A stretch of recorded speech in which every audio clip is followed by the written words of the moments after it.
Hello students, हम लोग आज की क्लास में एक न्यू चैप्टर स्टार्ट करेंगे। लाइट चैप्टर हमारा कंप्लीट हो चुका है, तो देखिएगा जो न्यू चैप्टर हम शुरू करने जा रहे हैं ये केमिस्ट्री का चैप्टर है and this is the first chapter of chemistry. हमारे चैप्टर का नाम है केमिकल रिएक्शंस एंड इक्वेशंस। तो आपको रिएक्शंस पढ़नी है यहाँ पर और ढेर सारी इक्वेशंस भी पढ़नी है। Is it okay?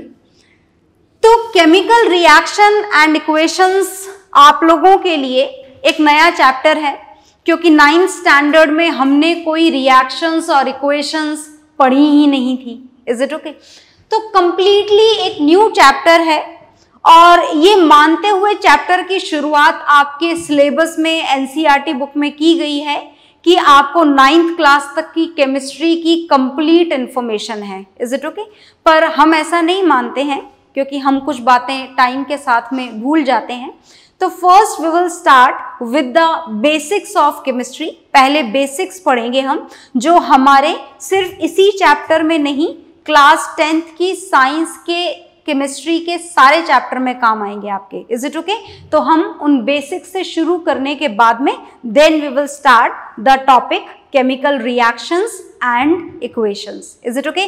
तो ये जो हम बेसिक्स पढ़ने जा रहे हैं इनको आप थोड़ा ज़्यादा ध्यान से सुनिएगा, क्योंकि सिर्फ इसी चैप्टर में काम नहीं आएंगे। ये केमिस्ट्री के 5 चैप्टर हैं और पांचों में काम में आएंगे। Is it okay? तो चलिए ध्यान से सुनिए, शुरू करते हैं हम। केमिकल रिएक्शंस एंड इक्वेशंस शुरू करने से पहले जो एक बेसिक यूनिट हमको काम में लेनी है हर चैप्टर में, वो है केमिकल कंपाउंड्स। क्योंकि जब तक कंपाउंड्स नहीं होंगे तब तक रिएक्शंस कैसे होंगी। तो हम सबसे पहले इन कंपाउंड्स की ही बेसिक इंफॉर्मेशन आज की क्लास में गेन करेंगे कि कैसे फॉर्मेशन होता है कंपाउंड्स का। ठीक है? तो चलिए हम शुरू करते हैं और शुरुआत हम करने जा रहे हैं एलिमेंट्स से। एलिमेंट्स क्या होते हैं, एलिमेंट्स की क्या बेसिक केमिस्ट्री के पॉइंट ऑफ व्यू से डेफिनेशन होती है, वो मैं बोल तो देती हूं, पर आप उसे याद रखें, ऐसा कोई खास जरूरी नहीं है। हमें कुछ और बातें जाननी है इससे ज्यादा हायर लेवल की। तो जो एलिमेंट्स होते हैं, elements are the pure substances which cannot be divided into 2 or more new different substances. Is it okay? और अगर आप इसके एग्जाम्पल्स जानना चाहें तो मैं कुछ एग्जाम्पल्स एलिमेंट्स के आपके सामने लिख रही हूं, जैसे कि hydrogen is the example, is the name of an element, है ना, सुना हुआ नाम है आपका। Next is oxygen. तो क्या ये सिर्फ गैसेस ही एलिमेंट होती है? नहीं, और भी बहुत कॉमनली नोन नाम है। For example gold, that is also a name of an element. ठीक है? और भी नाम है क्या? बहुत सारे नाम है। Aluminium is one of the element. Is it okay? और हम एटसेट्रा भी लिख देते हैं, क्योंकि और भी बहुत सारे हैं। कितने सारे हैं जाने तो सही कि आखिर हैं कितने।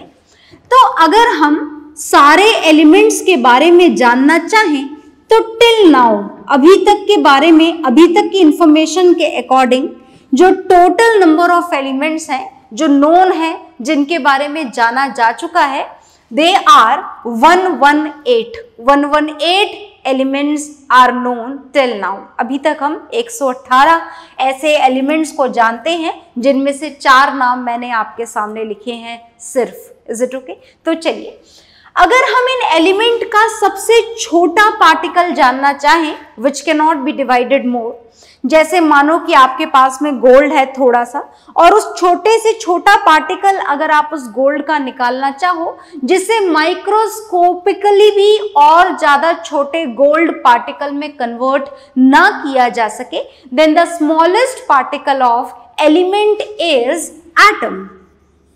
Is it okay? हमारे एलिमेंट का जो स्मॉलेस्ट पार्टिकल है which cannot be divided more into the similar element particles is known as atom. Is it okay? और अब बात अगर एटम की जाए तो एटम की बेसिक इंफॉर्मेशन आपने बहुत पढ़ी हुई है जूनियर क्लासेस में, पर हम हमारे काम की बातों को दोबारा से रिवाइज कर रहे हैं सिर्फ, तो ध्यान से देखिएगा। वैसे तो देखो एटम जो है उसको एलिमेंट के तो और छोटे पार्टिकल्स में डिवाइड नहीं किया जा सकता, but basically this atom is made with the 3 fundamental particles. ये 3 छोटे छोटे सब एटॉमिक पार्टिकल से मिलकर बना हुआ है। तो जानते हैं हम कि कौन से पार्टिकल से मिलकर बना हुआ है ये। The first particle with which this atom is made up of is electron. सबसे पहला जो पार्टिकल है वो कौन सा है? Electron. And in symbolic form, you can write down this as small e with 1 negative charge. क्या चार्ज होता है इस इलेक्ट्रॉन के ऊपर? इस इलेक्ट्रॉन पर चार्ज होता है 1 minus. Is it okay? Second जो फंडामेंटल पार्टिकल है इस एटम का, जिसके थ्रू ये एटम बना होता है, या फिर आप यूं बोलें कि ये भी एटम में प्रेजेंट होता है, this second fundamental particle through which this atom is made up of is proton, and proton is denoted by small p and has 1 positive charge। मतलब देखो इलेक्ट्रॉन के ऊपर भी चार्ज है और प्रोटॉन के ऊपर भी चार्ज है, पर चार्ज एग्जैक्टली अपोजिट नेचर का है। प्रोटॉन के ऊपर पॉजिटिव और इलेक्ट्रॉन के ऊपर नेगेटिव। Is it okay? अब देखें आप थर्ड फंडामेंटल पार्टिकल। तो जो थर्ड फंडामेंटल पार्टिकल है जिसके थ्रू एटम बना हुआ होता है या जो एटम में प्रेजेंट होता है, this is neutron, and neutron is denoted by small n and it does not have any charge. Charge होता ही नहीं है, और चार्ज ना होने के कारण आप ये बोल सकते हैं कि ये जो न्यूट्रॉन है, this neutron is neutral in nature. कैसे नेचर का होता है ये? न्यूट्रल नेचर का। Is it okay? तो हमें ये बात समझ में आई कि हमारे ये जितने भी एलिमेंट्स नोन हैं, कितने नोन हैं? 118। इनमें से कोई सा भी एलिमेंट अगर आप स्टडी करना चाहो तो उस एलिमेंट का जो सबसे छोटा पार्टिकल है उसे हम क्या बोलते हैं? एटम। पर हमने जाना कि ये जो एटम है, ये एटम भी 3 फंडामेंटल पार्टिकल से मिलकर बना हुआ होता है, इलेक्ट्रॉन, प्रोटॉन एंड न्यूट्रॉन। अब भाई बात तो समझ में आ गई कि एटम में ये 3 पार्टिकल होते हैं, पर किस तरीके से और कहाँ प्रेजेंट होते हैं ये जानने के लिए हमें जानना है स्ट्रक्चर ऑफ एटम। क्या जानना है अब हमको? अब हमको जानना है इस एटम का स्ट्रक्चर। तो पढ़ा हुआ है आपने, पर हमारे काम की बात है इसीलिए हम रिवाइज कर रहे हैं। सुनिएगा ध्यान से। अगर हम इस एटम के स्ट्रक्चर के बारे में जानना चाहें तो एटम्स जो होते हैं इनके सेंटर में, जो सबसे सेंटर में सबसे सॉलिड पार्टिकल जो इनका प्रेजेंट होता है, this is known as nucleus. क्या बोला जाता है? सेंट्रली लोकेटेड पार्ट को न्यूक्लियस। और इस एटम के इस सेंट्रली लोकेटेड न्यूक्लियस के अंदर सारे के सारे प्रोटॉन्स और न्यूट्रॉन्स फिल्ड होते हैं। ये सारे प्रोटॉन्स और सारे न्यूट्रॉन्स बोलने का क्या मतलब है? बोलने का ये मतलब है कि देखो आपने यहाँ पर कोई 4 नाम लिखे हुए हैं एलिमेंट्स के, और जैसा कि मैं आपको बार बार बोल रही हूँ कि ये सिर्फ 4 नहीं है, ये बहुत सारे हैं। तो इनमें से अगर आप कोई सा भी एलिमेंट कंसीडर कर लो, जैसे आपने हाइड्रोजन कंसीडर करा और हाइड्रोजन के एटम की बात कर रहे हैं, तो हाइड्रोजन में number of electron, number of proton और नंबर ऑफ न्यूट्रॉन ऑक्सीजन के कंपैरेटिवली कैसे होंगे? डिफरेंट। मतलब इन तीनों के नंबर्स हाइड्रोजन में अलग होंगे, ऑक्सीजन में अलग होंगे, गोल्ड में अलग, एल्यूमिनियम में अलग और जितने भी आपने एलिमेंट्स देखे हैं 118, they all have the different number of these fundamental particle. हो सकता है कि किसी में एक प्रोटॉन एक ही न्यूट्रॉन हो, ऐसा भी हो सकता है किसी में 100 प्रोटॉन हो और ढेर सारे न्यूट्रॉन हो। तो बात बताने की बस इतनी सी है कि एटम में प्रोटॉन और न्यूट्रॉन कितने भी हों, इज इट ओके, मैटर ही नहीं है। बात सिर्फ इतनी सी है कि all the protons and neutrons are present in this centrally located nucleus. Is it okay? And as they are combinedly present in the nucleus, therefore protons and neutrons, only protons and neutrons, electrons यहाँ पर involve नहीं होंगे, है ना। Nucleus में क्या present है, सिर्फ प्रोटॉन और सिर्फ न्यूट्रॉन, तो दोनों कहाँ प्रेजेंट है, न्यूक्लियस में, और इसीलिए इनको न्यूक्लियॉन्स भी बोला जाता है।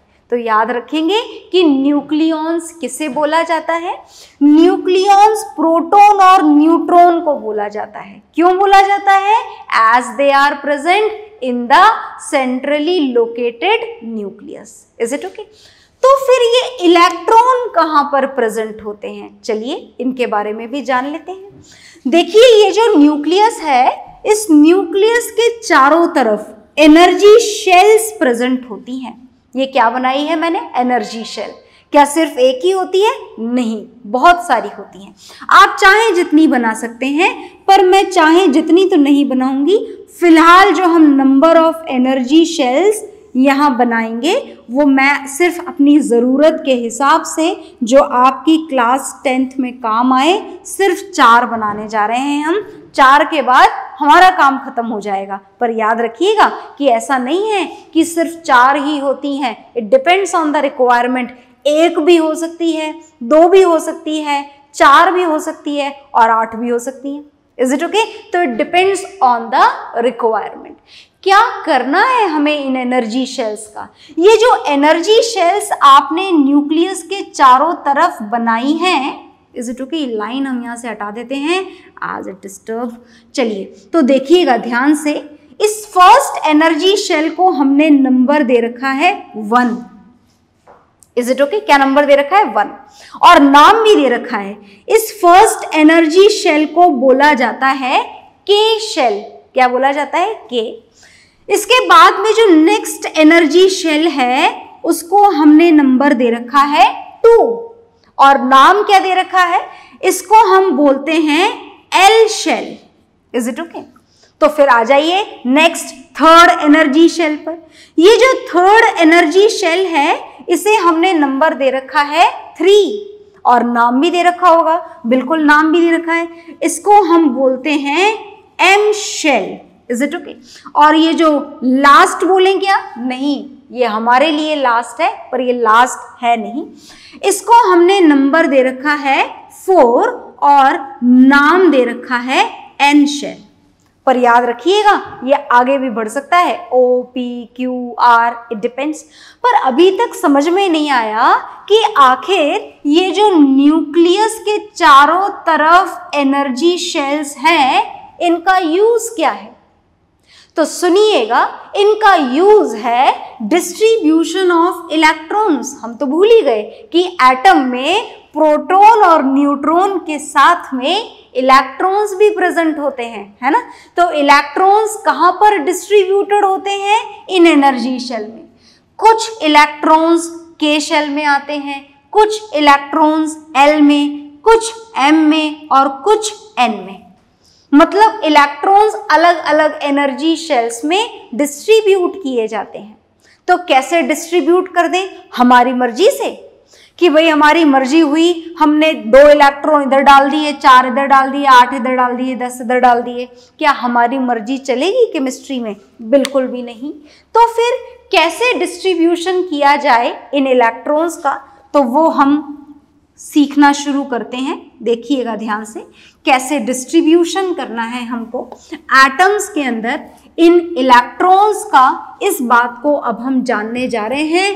तो ध्यान से देखिएगा, 1 by 1 हम शुरू करते हैं। ये एनर्जी शेल्स में इलेक्ट्रॉन्स फिल करने के लिए एक रूल एप्लीकेबल होता है which was given by the scientist Niels Bohr. Niels Bohr scientist ने हमको ये रूल दिया था and the name of rule is 2n² rule. Rule का नाम क्या है? नाम ही यही है, 2n² रूल। चलिए तो जानते हैं। अब हम जानने जा रहे हैं सबसे पहले न्यूक्लियस से नियरेस्ट शेल के बारे में, विच इज के शेल। दिखाई दे रही है सारे बच्चों को? न्यूक्लियस के सबसे पास वाली एनर्जी शेल कौन सी है? के शेल। और अगर इस के शेल में आप ये जानना चाहें कि कितने इलेक्ट्रॉन्स फिल किए जा सकते हैं आखिर इस के शेल के अंदर, तो रूल आपके सामने है 2n² और n की वैल्यू आप ऑलरेडी मेंशन कर चुके हैं, दिस इज 1। तो चलिए 2n² रूल से वैल्यू फाइंड आउट कर लेते हैं। And 2n² is 2 into 1²। Is it okay? चलिए आगे देखते हैं। 2 into 1² का मतलब 2 इलेक्ट्रॉन्स। लिख दूं मैं डायरेक्टली? बिल्कुल। तो के शेल में कितने इलेक्ट्रॉन्स आ सकते हैं? 2 इलेक्ट्रॉन्स सिर्फ। Is it okay? इससे ज्यादा नहीं आ सकते। चलिए नेक्स्ट एनर्जी शेल के पास में चलते हैं। Next energy shell is L shell. और एल शेल को नंबर अपन ने कितना दे रखा है? 2 next to the K shell. Okay, capacity किससे निकालेंगे? 2n² रूल से। चलिए निकाल लेते हैं। 2 into 2², 2n²। n की वैल्यू कितनी है? 2। तो आगे चलते हैं।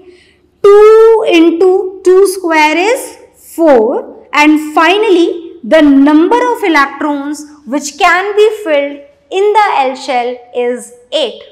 कितने इलेक्ट्रॉन फिल कर सकते हैं हम L शेल में? 8 इलेक्ट्रॉन्स। ओके, तो चलिए आगे चलते हैं। Now next we want to know about the M shell and the number which is given to it is 3। देख लीजिए, चेक कर लीजिए। M shell, third shell. Is it okay? आगे आ जाइए। कैपेसिटी कैलकुलेट कर लेते हैं। 2 into 3²। ध्यान से देखते जाइएगा। Is it okay? अगर बहुत सिंपल लग रहा है तो भी बहुत ध्यान से देखिएगा, क्योंकि ये हर चैप्टर में काम आएगा, सिर्फ फर्स्ट चैप्टर में नहीं। ओके, तो 2 into 9 और कितनी कैपेसिटी हो जाएगी भाई एम शेल की? 18 इलेक्ट्रॉन्स की। Is it okay? तो चलिए जो हमारे हिसाब से लास्ट हमने बनाई है एन शेल, याद रखिएगा, बार बार मैं रिमाइंड करा रही हूं आपको, ये हमने 4th बनाई है, पर ये लास्ट शेल नहीं है, इसके बाद भी शेल्स बनाई जा सकती हैं। तो n इज इक्वल टू 4, तो 2 into 4², दैट मीन्स 2 into 16। याद है ना, 4² is 16। ओके, तो 2 into 16 कितना हो जाएगा? 32 इलेक्ट्रॉन्स। ओके, तो मतलब हमें समझ में आया कि आपके पास में एटम के अंदर कितने इलेक्ट्रॉन्स हैं, इस बात को तो हम बाद में जानेंगे, पर फिलहाल जो हमको बात समझ में आई वो ये आई कि हमारे पास में चाहे जितने भी इलेक्ट्रॉन्स हो, बहुत ध्यान से सुनना, सबसे पहले हम कौन सी शेल में फिल करेंगे? के शेल में। अगर उसके बाद में भी आपके पास में इलेक्ट्रॉन बच जाएं, सारे ना आए, इसमें तो 2 ही आ सकते हैं, मानो आपके पास में नंबर ऑफ इलेक्ट्रॉन्स 2 से ज्यादा हैं, तो फिर आप कौन सी शेल में फिल करोगे? एल शेल में। एल में भी सिर्फ कितने इलेक्ट्रॉन्स आ सकते हैं? 8। अगर आपके पास में 2 + 8 मतलब 10 इलेक्ट्रॉन से भी ज्यादा हैं, तो कौन सी शेल में फिल करोगे? एम शेल में। और एम में भी कितने आ सकते हैं? 18। अगर उससे भी ज्यादा हैं then you go for the N shell, और उससे भी ज्यादा है तो फिर ओ शेल, पी शेल, जरूरत के हिसाब से हम नंबर ऑफ शेल्स इंक्रीज कर सकते हैं। तो हमें जो फिलहाल समझ में आया वो एटम का स्ट्रक्चर हमको क्लियर हो गया, that all the protons and neutrons are present inside the nucleus and in these energy shells we have to distribute the electrons according to this 2n square rule। तो जैसे हमने यहाँ पर सिर्फ 4 शेल्स बनाई हैं, क्योंकि हम यहाँ पर फिलहाल पूरे 118 एलिमेंट्स को पढ़ने वाले नहीं हैं। हम जो पढ़ेंगे, फिलहाल जो हम पढ़ने जा रहे हैं, this is only a list of 20 elements. हम सिर्फ कितने एलिमेंट्स पढ़ेंगे? हम सिर्फ 20 एलिमेंट्स पढ़ेंगे। Is it okay? सिर्फ 20 एलिमेंट्स। तो सुनिएगा ध्यान से, हम जो 20 एलिमेंट्स पढ़ेंगे तो हमें एलिमेंट्स के एटम्स के बारे में जानना है। किसके बारे में जानना है? एलिमेंट्स के एटम्स के बारे में। और जैसा कि हमने जाना कि एटम्स में क्या क्या प्रेजेंट होता है, एक तो इलेक्ट्रॉन प्रेजेंट होते हैं, एक प्रोटॉन प्रेजेंट होते हैं और एक न्यूट्रॉन्स प्रेजेंट होते हैं, है ना। तो फिलहाल आप न्यूट्रॉन के बारे में ना जाने, फिलहाल जो इंपॉर्टेंट है वो इलेक्ट्रॉन और प्रोटॉन के बारे में जाने। तो whenever we talk about an atom, तो it is definitely sure that is the number of electrons in any atom is exactly equal to number of protons, है ना। Whatever the number of protons are there in an atom, number of electrons are almost, not almost, are exactly same, हमेशा बिल्कुल बराबर होते हैं। Is it okay? और ये जो number of electron और number of proton है, as they are equal, तो फिर ये किसके इक्वल होते हैं? देखिए, जितने भी एलिमेंट्स नोन हैं, कितने नोन हैं? 118 elements are known till now. इन 118 एलिमेंट्स में से हर एलिमेंट को एक डिफरेंट एटॉमिक नंबर प्रोवाइड किया गया है। कौन सा नंबर प्रोवाइड किया गया है? Atomic number. So whatever the atomic number is, that atomic number is exactly equal to number of electrons and number of protons. आ गई बात समझ में? तो ये एटॉमिक नंबर किसके बराबर होता है? नंबर ऑफ इलेक्ट्रॉन और नंबर ऑफ प्रोटॉन के। तो जरा ध्यान से सुनिए, we will start with the hydrogen. हम हाइड्रोजन से शुरू करते हैं। हाइड्रोजन का सिंबल होता है H, और शुरुआत हमने हाइड्रोजन से इसलिए करी है क्योंकि जो हाइड्रोजन का एटॉमिक नंबर होता है वो कितना होता है? 1। What is the atomic number of hydrogen? It is 1। तो आप मतलब समझे, मतलब ये है कि हाइड्रोजन का एटॉमिक नंबर अगर 1 है तो इसमें कितने इलेक्ट्रॉन होते हैं? 1। और कितने प्रोटॉन होते हैं? 1 प्रोटॉन। और मैं आपको बता दूं कि हाइड्रोजन एक एक्सेप्शनल एलिमेंट है। इसके एटम में न्यूट्रॉन नाम का फंडामेंटल पार्टिकल प्रेजेंट नहीं होता है। Is it okay? तो खैर, फिलहाल हमने न्यूट्रॉन लिखा भी नहीं था और हमें उसके बारे में फिलहाल डिस्कशन करना भी नहीं है, क्योंकि ये दोनों थोड़े ज़्यादा इंपॉर्टेंट हैं। तो सुनिएगा, ये जो इक्वल नंबर आपने पढ़ा, equal number of electron and proton, ये एक बहुत ही इंपॉर्टेंट बात हमें बताता है, और वो ये कि एक इलेक्ट्रॉन और एक प्रोटॉन है। एक इलेक्ट्रॉन की वजह से हाइड्रोजन एटम के ऊपर कितना चार्ज आ जाना चाहिए? -1। और एक प्रोटॉन की वजह से कितना चार्ज आ जाना चाहिए? +1। और फाइनली ये -1 + 1 टोटल मिलकर के कितने हो जाते हैं? 0। मतलब आपका जो हाइड्रोजन का एटम है, ये एटम इलेक्ट्रिकली कैसा हो जाता है? This atom becomes electrically neutral. क्या ये सिर्फ हाइड्रोजन का ही एटम है जो इलेक्ट्रिकली न्यूट्रल है? नहीं। जितने भी एलिमेंट्स आपने पढ़े हैं, कितने एलिमेंट्स आपने पढ़े हैं देखिए जरा, पढ़े तो हमने अभी 4 ही थे, जो 4 नाम आपने लिखे थे, पर आपने पढ़े हुए हैं 20 एलिमेंट्स क्लास 9th में। So whatever the number of elements are, जितने भी एलिमेंट्स हैं वो सारे के सारे एलिमेंट का स्मॉलेस्ट पार्टिकल क्या है, एटम। और जितने भी एटम हमारे नेचर में प्रेजेंट हैं, each and every atom has equal number of electrons and protons, and as they have equal number of electrons and protons, therefore all the atoms are electrically neutral। सारे के सारे elements electrically, atom जो होते हैं वो कैसे होते हैं, इलेक्ट्रिकली न्यूट्रल। तो कभी अगर हमारे पास में 1 मार्क का क्वेश्चन आए कि what is the charge on an atom, या फिर पूछा जाए why the atoms are electrically neutral, तो हमें बस यही मेंशन करना है that all the atoms are electrically neutral as they have equal number of electrons and protons। तो हमें जो एलिमेंट्स पढ़ने हैं वो कितने एलिमेंट्स पढ़ने हैं, हमें सिर्फ और सिर्फ 120 एलिमेंट्स में से फर्स्ट 20 एलिमेंट्स पढ़ने हैं, first 20 elements. Is it okay? तो मैं आपके सामने यहाँ पर सिर्फ फर्स्ट 20 एलिमेंट्स के नाम लिखने जा रही हूँ। इनकी डिटेल्ड इंफॉर्मेशन तो हम बाद में देखेंगे, फिलहाल आप इनके नाम ज़रूर जानें।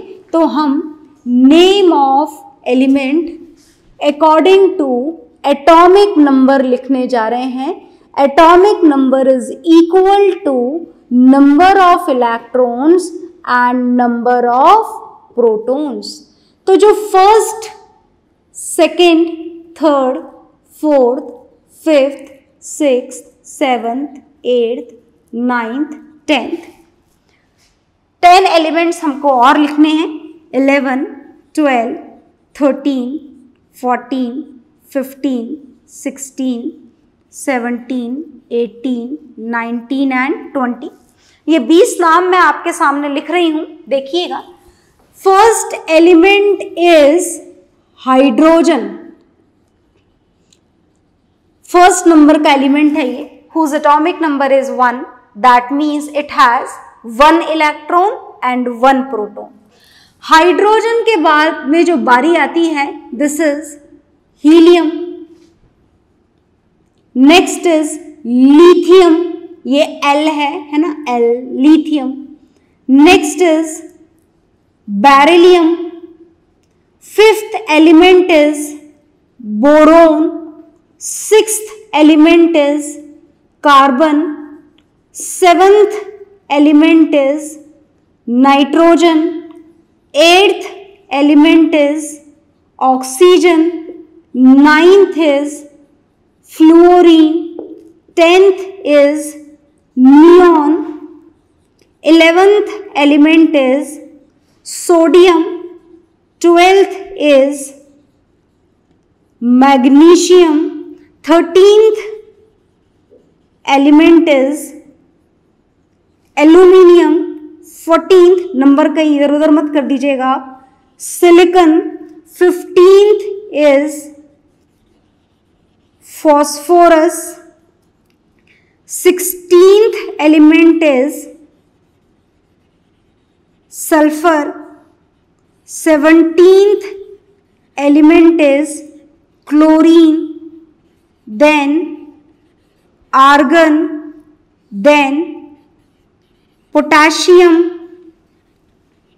and the 20th element is calcium.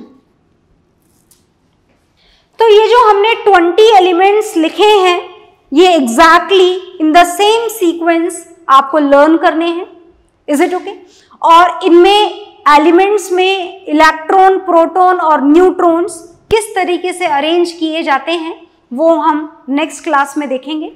तो ये नाम जो है ये आपको बिल्कुल सीक्वेंस में लर्न होने चाहिए. आपको डायरेक्टली याद होना चाहिए कि 19th एलिमेंट इज पोटेशियम.